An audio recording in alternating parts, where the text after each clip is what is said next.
সুঠম দেহের অধিকারী ও গায়ের রং কালো, তাই নাম রাখা হয়েছে কালো মানিক। 10 ফুট লম্বা ও 6 ফুট উচ্চতার এ ষাঁড়টি ইতোমধ্যেই আলোচনায় উঠে এসেছে।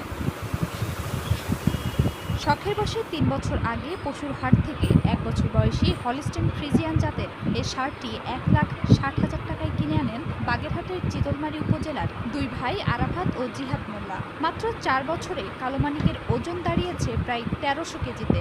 প্রতিদিন 800 থেকে 1,500 টাকার খড়, ঘাস ও ভুসি সহ দেশীয় খাবার খাওয়ানো হয়। এবার কোরবানি উপলক্ষে দাম হাঁকা হয়েছে 12 লাখ টাকা। বিশাল আকৃতির এ ষাঁড় দেখতে প্রতিদিন ভিড় করছেন উৎসুক জনতা। গরুটা দেখতে খুব সুন্দর, খুব ভালো লাগে গরুটা দেখতে। আমিও একদম দর্শকের মতো গরুটা দেখতে আসছি, খুব ভালো লাগছে তাই।